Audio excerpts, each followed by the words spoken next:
lost to the Clippers. All right, let's go to the first quarter. Warriors up 4.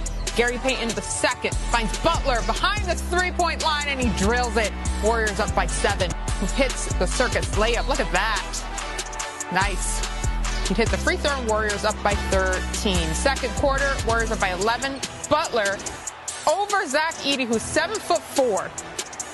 The ball is free and coming down. Both Edey and Butler, who's 6'7", fight for it. Jimmy, of course, gets it. Taller Edey couldn't get it done. All right, we go to the fourth. Warriors up by 1. Draymond, 16. Here's Draymond on Jimmy. What does the nickname Playoff Jimmy mean to you, though? Yeah, he's different. He's different. You can just see a whole different intensity level and focus. And, I'm a basketball fan, so I've watched it on TV for years. To see it up close and personal, it's a real thing. Sometimes you get in the NBA and, these guys come get these nicknames, and you're like, man, stop it. There's some other nicknames out there. They're not real.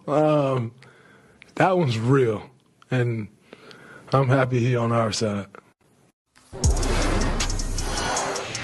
All right, the Warriors stars came to play with Jimmy Butler scoring 38 points and Steph Curry adding 37. Tuesday marked the 4th time a pair of Warriors teammates had 35 points each in a play-in tournament or playoff game. It was also just the 2nd time Curry and a Warriors teammate each had 35 in any game in his career. Well, Wednesday's teams are looking to keep their playoff hopes alive. The Mavericks are in the play-in tournament for the first time. Since trading away Luka Doncic, they went 13-20 to close out the regular season and were outscored by more than 7 points per game. Dallas faces the Kings, which are playing their 3rd play-in game. Sacramento looking to get to the playoffs for just the 2nd time in 19 years. They lost to the Warriors in 7 games in the 2023 first round. In the East, the Bulls and Heat meeting in the play-in for the 3rd time in as many seasons. In each of the 2 previous instances, the Heat beat the Bulls in the final game for the 8th seed, but the Bulls held the advantage this season, winning all 3 matchups against Miami. Each game was decided by single digits, including their most recent matchup last Wednesday. Josh Giddey had a triple-double, and Tyler Hero scored 30. So great to be back with Kendrick Perkins right now. And Perk, let's start in the East as the Heat and Bulls square off for the right to face the Hawks and maybe the Cavaliers after that. What will the difference maker be in this one? I believe it's going to be Tyler Hero. I think, he's already been playing at an all-star level. Some may say all-NBA level. And I think it's going to be the Heat culture combined with that. I think when you talk about a guy like Bam Adebayo that's been up and down, I believe he's going to rise to the occasion. And I think the Heat are going to come together and get this win. They've been in these moments. They're familiar with these moments. A lot of those guys, have the experience. And so, again, I know the Bulls have been playing some great basketball, but I just think the Heat experience and the coaching of Eric Spoelstra along with Tyler Hero is going to kick in, and they're going to pull out the win. Time to move out west, Perk. It's been, as you know, a roller coaster season for the Dallas Mavericks. They travel to face the Kings with Anthony Davis, but without Kyrie Irving. So how does Dallas match up with Sacramento?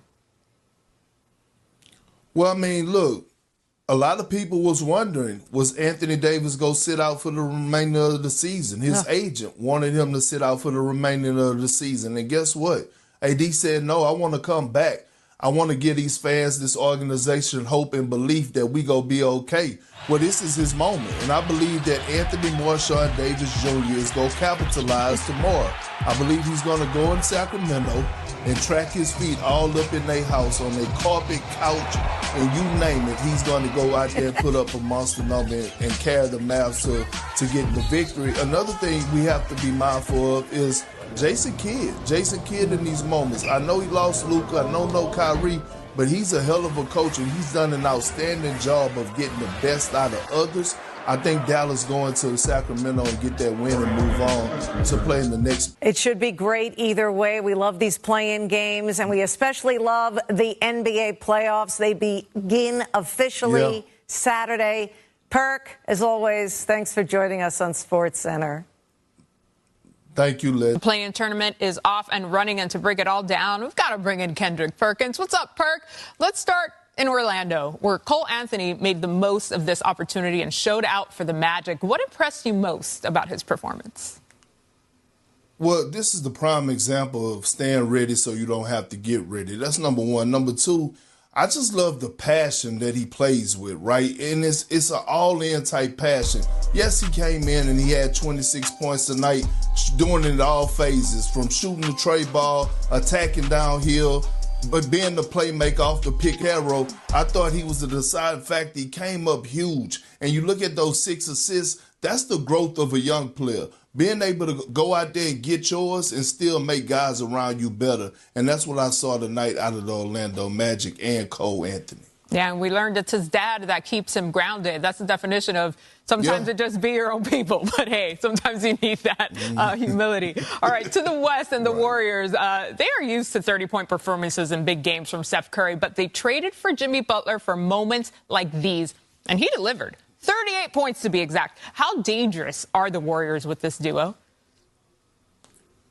The Warriors are very dangerous. And, yes, Jimmy Butler has given life to Steph Curry and Draymond Green and Steve Kerr and the Golden State Warriors. And, again, a much-needed win so that they could get rest. We know what Jimmy Butler brings to the table offensively. I thought he did a great job tonight. First, second, third quarter, when Steph really didn't have it going, getting it going, making sure the team staying engaged, staying aggressive, and then all of a sudden he let Steph take it home in the fourth. But I will say this. I got the Warriors, right, as the second best team in the Western Conference, and they're facing this young Houston Rockets team. They better strap their damn boots up because Ime Udoka, who I voted for as Coach of the Year, he got those young boys ready. Defensively, they're athletic as hell, and I'm praying that Steve Kerr put his pride aside and go to the young fella, Jonathan Kuminga, because I believe the Warriors are going to need his athleticism in this series against the Houston Rockets. This series is going 6 or 7 games. I haven't decided just yet. I got Golden State winning, but the Rockets are ready, and they're ready for war. Well, it's a good thing they get a little bit of rest before that, but you're spot on there, Perk. Meanwhile, Memphis put up a fight despite the injury to John Morant. Now the Grizzlies have to lick their wounds before facing the winner of the Mavericks and Kings. If Morant isn't 100%, how will Memphis pick up the slack, Perk? Who's their all-star, MJ? It's Jaren Jackson Jr. Like, it's time for him to elevate his game. I can't tell you how many times I was yelling at the screen tonight for him to be aggressive, for him to play with more force, right? We know he's skilled. We know he can shoot the tray ball, but I want to see him go to the low block. I want to see him punish people more down there. And not knowing how John Morant is going to be, we know he's not going to be 100%. Jaren Jackson Jr. has to elevate his game on both ends of the floor.